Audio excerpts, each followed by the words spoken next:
Hey guys, this is Tactame Mike from Tactame, and today I'm bringing you a combat arms guide on fire teams. And today I'm going to be doing Cabin Fever level 1 to 10 for the beginner. And the reason most people play fire teams and the reason they play out on extreme is because it gets the most points, and that gives you better XP and that gets you better GP.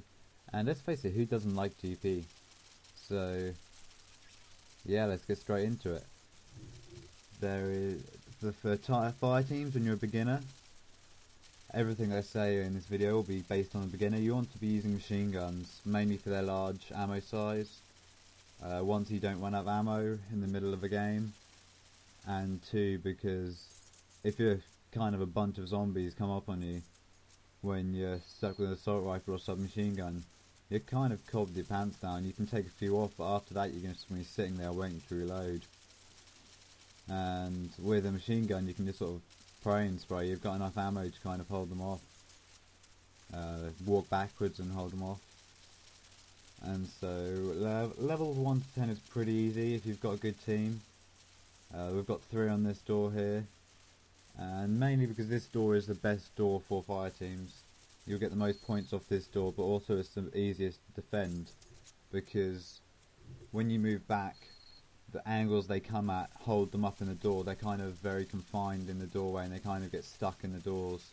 They'll still come through, but they'll be slowly filtering through, and it gives you a lot more time to try and kill them. So you kind of they're not coming straight at you. You see they're coming from the sides and they kind of get caught up in the doorways more than the other ones. So if you're a beginner, you're going to be wanting to be sitting on this door, and you don't want to go outside. You can sit just outside the doorway, but you do not be going any further out, because you'll notice there is a kind of gas out there. It's purple, and your screen will flash purple, you can see there, and that damages you, and you don't want to be sitting in that for long, because it will kill you, and it will do it. You will not notice, but your health will slowly be going down, and before you know it you'll be dead.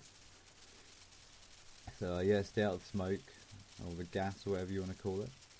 There are 2 kinds of infected from levels 1 to 5. There's the regular infected, and then there's the Osama bin Laden of the infected world, and that is the exploding infected. The regular guys are kind of very subdued. They just sort of walk around, and then when they get really close they'll run at you. Then there is the exploding infected, and they run a lot more, and obviously when you kill them they explode. So a tip with the regular infected is if you walk backwards and crouch, they can't hit you. They have to stop to hit you, and by the time they've stopped and went to hit you, you have moved back. So if there's just one of them, you can do that and they will not hit you. With the exploding infected, you have to move away from them before you kill them, otherwise they'll deal a lot of damage. And it doesn't take for 2 or 3 to explode near you, and that's you dead. And once you've died, it's very hard to come back to life, because when you come back to life you have 13 health, mostly, on depends what level you're on, but you'll have about 13 health, and that's just one hit from a exploding infected and you're dead. The third one, you'll notice on level 6 you have now had full respawn of your health, full regain, and on level 5 there's the introduction of the female infected. The female infected look a bit like Ku Klux Klan members. They're white, and they when they die they drop bombs, but they're not immediately detonating, they are timed. So once you've killed them they will drop 2 or 3 bombs, and then they will explode with 2-3 second delay.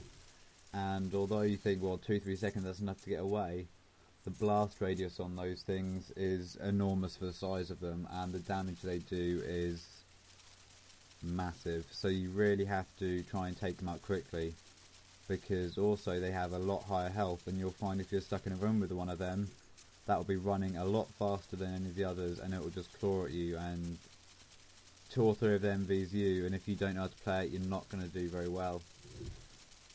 And as a beginner, just sitting on the door you're not going to have much experience of how to tank them. You're just going to be sort of sitting there and you're going to get shit on by them, if we're honest. So from levels 1 to 10, ammo will not be much of a problem, especially if you have a large team. But you'll sort of at level 8 or 9, you'll find your ammo will be running low at the end. So just sort of conserve your ammo, fire into large groups. As you see, I'll try not to, unless it's an exploding infected, I'll try not to fire at single people. And you saw there, as the exploding infected came, I ran back. And that's one of the reasons this room is good. You've got a lot of room to move back, and you've also got the main room to move back into. So we're doing a pretty good job of holding them off here. I think we got to level 18 with this group. We got pretty high. But for levels 1 to 10 you should be okay as a beginner. If you just remember, if you crouch and fire, it's a lot steadier, on your gun's a lot steadier, and there's a lot less recoil. So yeah, beginners, this is a great map for beginners gaining EXP and GP. Just remember, keep low.